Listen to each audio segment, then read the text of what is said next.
दिल्ली में चुनाव की सरगर्मियां तेज़ हैं और उसी चुनाव में दिल्ली के पूर्व मुख्यमंत्री आम आदमी पार्टी के संयोजक अरविंद केजरीवाल मंच से एक स्पीच देते हैं जिसमें वो कह देते हैं कि रावण सोने का हिरण बनकर आया। हालांकि हमने इस विषय पर अभी डिबेट भी की थी कल परसों मेरे ख्याल से, लेकिन ये हैरानी होती है जब आप मंच से इस तरह की बात कह देते हैं। और सवाल इसलिए भी उठता है कि ऐसी बातों को चुनावी कैंपेन में लाने की, पॉलिटिकल बातचीत में लाने की आवश्यकता क्या है? दो चीज़ है मीनाक्षी जी। आप इसलिए कोई भी धार्मिक बात या धार्मिक प्रश्न चिन्ह लगा देते हैं क्योंकि आपको पता है कि देश का समाज जातियों में बटा हुआ है। आप रावण से लेकर राम तक और राम से कमरा नंबर पूछने तक, आधार कार्ड तक पूछने तक आप सिर्फ भारत में कर सकते हैं।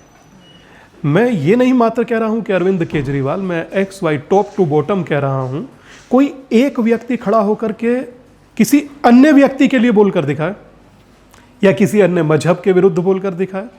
मैं कह रहा हूं कि पैर कांपने लगेंगे, डॉक्टर बुलवाना पड़ेगा, बोनवीटा भी पिए तो खड़े नहीं हो पाएंगे। मगर आपके लिए बोलना सहज होता है क्योंकि पता है कोई नहीं बोलेगा। यहां तो शुरू से चलता है ना कि ठाकुर की लड़ाई है तो ठाकुर लड़े, यादव की लड़ाई है तो यादव लड़े, पंडित की लड़ाई है तो पंडित लड़े। तो जब तक बटे रहेंगे तब तक यही नतीजे देखने को मिलेंगे। और उसी का नतीजा है कि कभी राम केंद्र बिंदु हो जाते हैं आलोचना का, कभी रावण हो जाता है। रावण जैसा विद्वान व्यक्ति खोजने पर अगर इनको मिले तो बात करें। मुझे लगता है कि कुछ भी बोलते हैं, इनको बहुत आप योगी जी के बटेंगे तो कटेंगे का समर्थन कर रहे हैं। मुझे अतिशोक्ति नहीं होती। मैं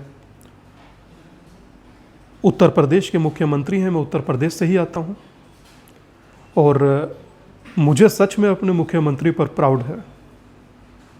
मैं मात्र इसलिए नहीं कह रहा हूं कि वो बटेंगे तो कटेंगे कहे, क्योंकि जो 23 नवंबर 2022 से मैं यात्रा कर रहा हूं, उस यात्रा में प्रति एक क्षण, प्रति एक यात्रा में ये बात बोलता हूं कि आप हिंदुकुश में बटे तो कटे, कांधार में बटे तो कटे, कश्मीर में बटे तो कटे, पाकिस्तान में बटे तो कटे, और जिन्हें कश्मीर फाइल और केरला फाइल झूठ लग रही थी उनके लिए बांग्लादेश लाइव चल रही है। अपने ज्ञान का वर्धन करने के लिए बांग्लादेश देख सकते हैं। तो मैं समझता हूं कि बटने और कटने का अर्थ तलवार नहीं है, चाकू छुरी नहीं है। अपने देश में अपने संस्कारों से, अपने परिवारों से, अपने व्यवहारों से, अपने संस्कारों से कटना भी कटना ही है। हम लोग देखने का एंगल वही रखते हैं जो बिकता है, इसीलिए बटे तो कटे शब्द जोड़ दिया और कटे से हम लोगों ने तलवार चाकू छुरी लगा लिया। अब सोचिए कि अभी ये तो हमने बात किया वर्तमान जो घटित हो रहा है। प्राचीन काल में चला जाइए तो अंबिक और पोरस बटे थे तो कटे थे। तो हम लोग कहां बट करके लॉस नहीं किए हैं। तो अब मुझे लगता है कि कम से कम हिंदू को जातियों में विभाजित तो नहीं होना चाहिए। अगर आज भी हिंदू जातियों में विभाजित होगा तो मैं समझता हूं कि इसके ऐसे भयानक नतीजे होंगे तो जो अकल्पनीय होंगे। आप कह रहे हैं कि हिंदुओं को जाति में विभाजित नहीं होना चाहिए। मैं तो ये कह रही हूं कि देश में ही इस तरह की विभाजन की परिस्थिति नहीं होनी चाहिए, किसी भी धर्म संप्रदाय। और भाई आप एट फर्स्ट आप सब भारतीय बनो ना, उसमें क्या दिक्कत है? मैं आपके सहसम्मान ये शब्द कह रहा हूं, हिंदुओं को छोड़कर बाकी कोई जाति में बटा ही नहीं है, पहली बात। अब देखिए कि आप न्यूज़ का हिस्सा रही हैं, आज भी हैं। आप एक जब चुनाव का विश्लेषण करते हैं तो आप एक शब्द कहते हैं मुस्लिम बाहुल्य, यहाँ वाइंड अप। एक तरफ कहते हैं यहाँ ठाकुर इतना, जाट इतना, गुजर इतना, पंडित इतना, यादव इतना, कहते हैं ना कि 30%, 20%, 2%। जब हिंदू की बात आती है तो मीडिया उसको विभाजित कर कर दिखाता है, मगर जब मुस्लिम की बात आती है तो एक मुश्त दिखाता है, क्रिश्चियन की आती है कि तो एक मुश्त दिखाता है। वहाँ भी जातियाँ हैं, ऐसा नहीं है कि जातियाँ नहीं हैं।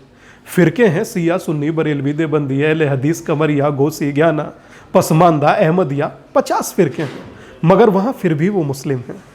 यहाँ हम हिंदू हैं मगर हम विभाजित हैं। बस मैं वही विभाजन नहीं चाहता।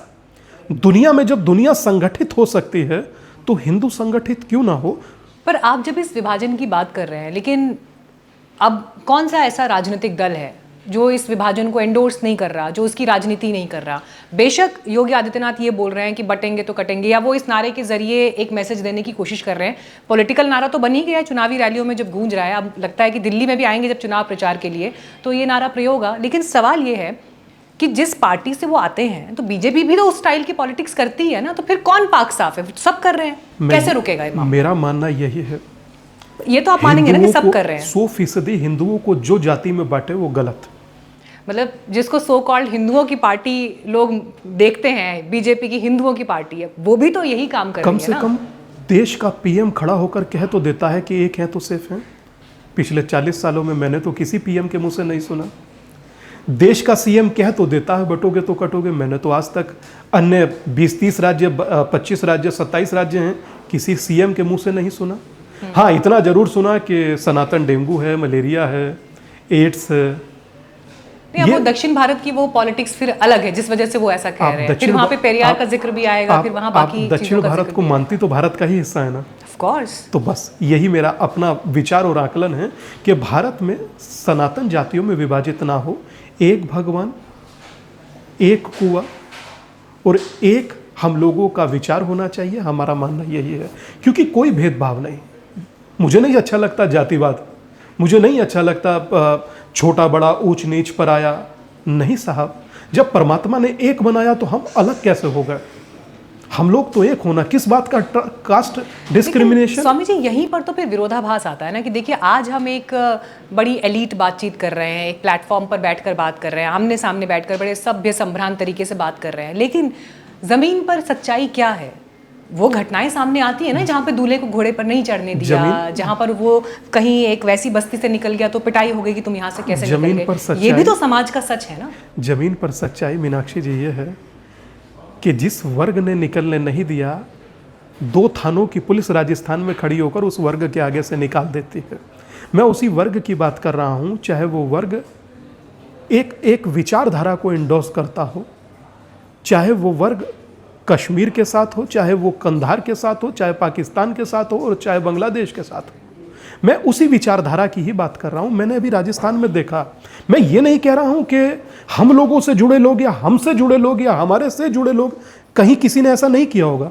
मैं कह रहा हूं कि उसको बंद करना चाहिए, समाप्त करना चाहिए, और पिछले 780 दिनों से मैं यही कर रहा हूं।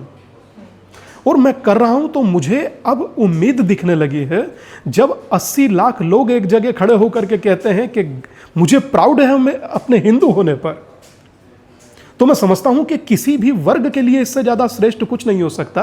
और ये मात्र मैं नहीं कह रहा हूं मीनाक्षी जी, अमेरिका की राष्ट्रपति पद की उम्मीदवार तुलसी गबाड़ आती हैं, कहते हैं हम प्राउड हिंदू। ऋषि सुनक आते हैं, अक्षरधाम का दर्शन करने के बाद कहते हैं हम प्राउड हिंदू। स्वामी विवेकानंद शिकागो में कहते हैं कि मुझे हिंदू होने पर गर्व है। और श्रद्धेय प्रधानमंत्री अटल जी कहते थे कि हिंदू तन मन, हिंदू जीवन, रग रग हिंदू मेरा परिचय। तो मैं समझता हूं कि जिसमें तमाम नदियां आकर गिरें उस हिंदू है हम, हमें गर्व है खुद पर कि हिंदू है हम। और मैं उस गर्व को जीना चाहता हूं। मैं चाहता हूं कि कम से कम जातियों में बटा हुआ सनातन उस गर्व को जिए,